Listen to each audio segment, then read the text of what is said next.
Our solar system. Have you ever looked up into the sky and wondered what was there? Higher than the birds, past the clouds, and farther than the moon, a whole host of fascinating objects spin in outer space.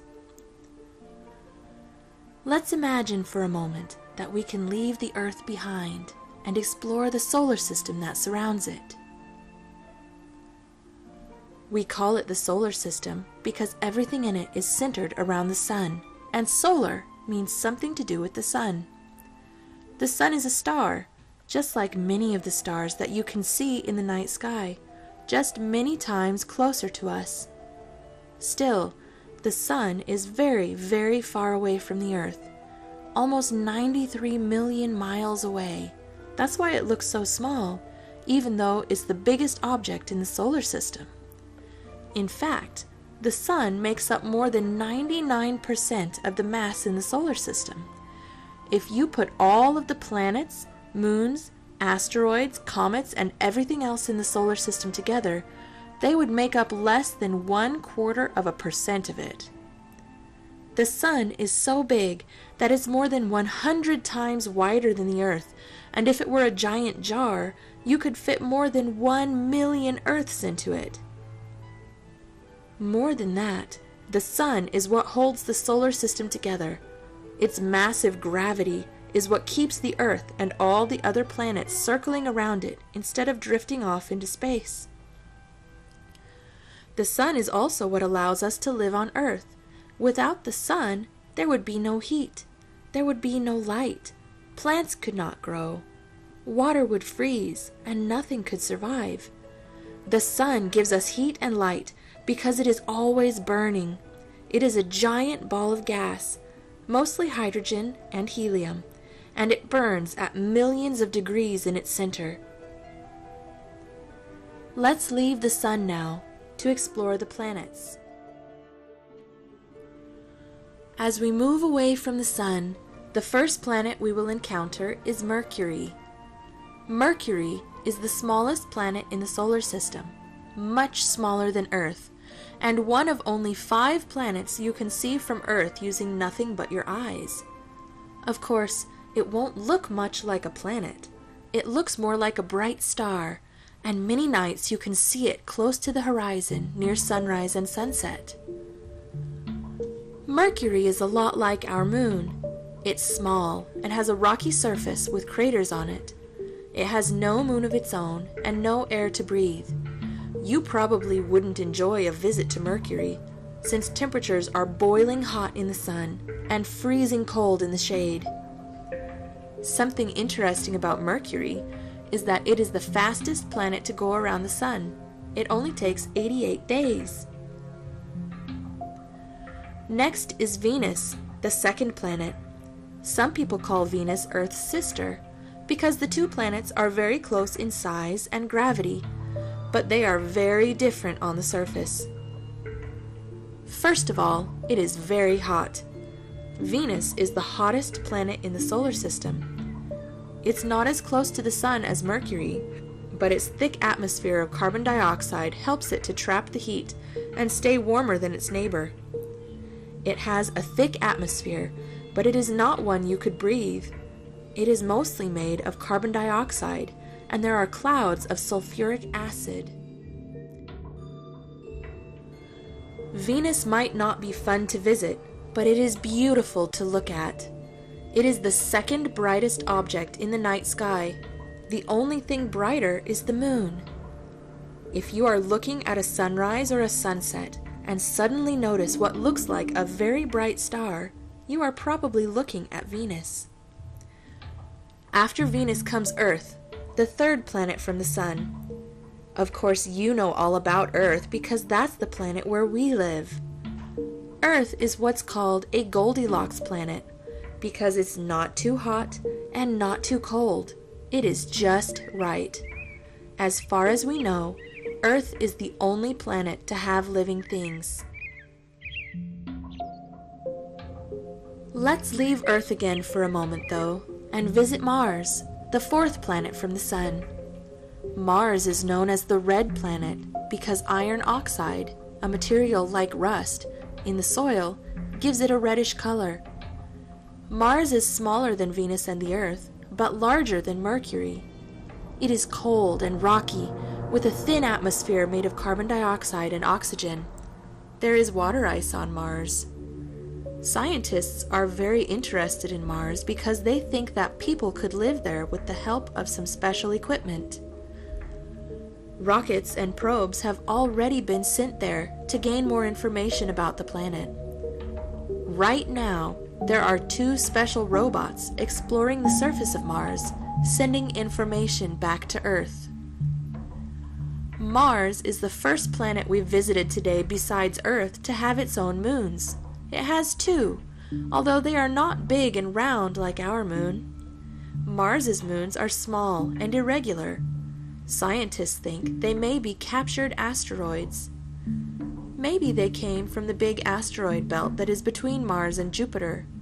An asteroid belt is a big ring of asteroids, or rocky objects, orbiting the Sun. Jupiter comes next, the 5th planet in the solar system. Jupiter is the largest planet and is something called a gas giant. It is called this because it is really big and made mostly of gases. Jupiter is so big that you would have to place 11 Earths end to end just to stretch across its middle. Jupiter is also the 3rd brightest object in the night sky. Only Venus and the Moon are brighter. You can usually find Jupiter higher in the sky than Venus, since Jupiter is away from the Sun and not towards it.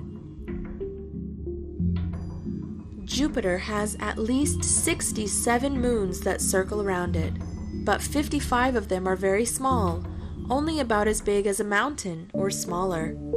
Some of its moons are very large, and at least 2 of them are about the same size as the planet Mercury. One of its moons is the largest moon in the solar system. Some of these large moons can be seen from Earth in your backyard with a telescope. People cannot land on Jupiter because it is made of gas. There is no ground to land on. Even if there was somewhere to land, Jupiter is covered by terrible storms, much stronger than even the strongest storms on Earth. One storm that we know about can be seen from Earth. We call it the Great Red Spot because that's what it looks like, and it has been going on for at least 200 years. After Jupiter comes Saturn, another gas giant. Saturn is famous for its beautiful rings. Although they look solid from a distance, the rings are actually made from many, many small ice particles, as well as rocks and dust. Saturn also has more than 60 moons orbiting around it, some as large as the planet Mercury, and many smaller. Something interesting about Saturn is that even though it is very large, it is not very dense. That means that if you could find a bathtub large enough to put Saturn in, it would float instead of sink. Saturn is the farthest planet that can be seen from Earth without the help of a telescope. After Saturn comes Uranus, the 7th planet from the Sun.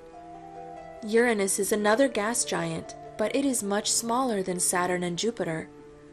Unlike any other planet in the solar system, it is tilted so much that it actually spins sideways.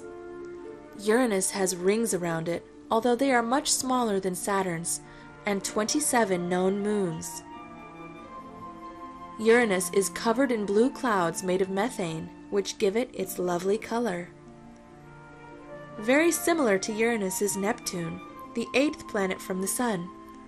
Neptune is another gas giant, and like Uranus, it has methane in its atmosphere, so it also looks blue.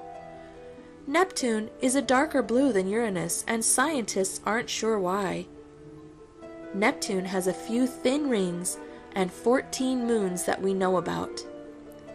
Because Neptune is so far out in space, it takes it a very, very long time to go around the Sun.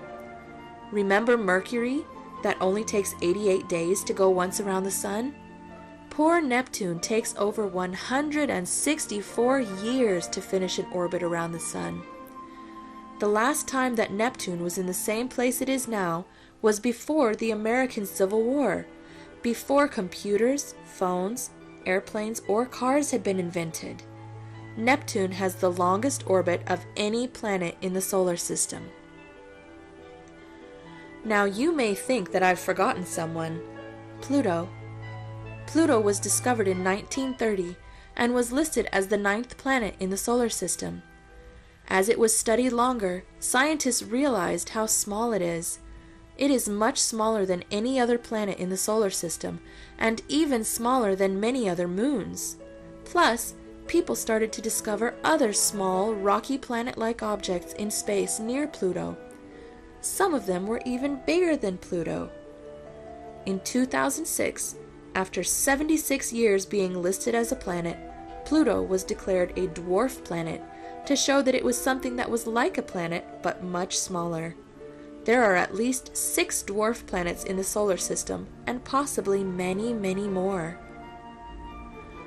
That leaves us with 8 official planets in our solar system: Mercury, Venus, Earth, Mars, Jupiter, Saturn, Uranus, and Neptune. I hope you enjoyed exploring the solar system with me today. Goodbye till next time.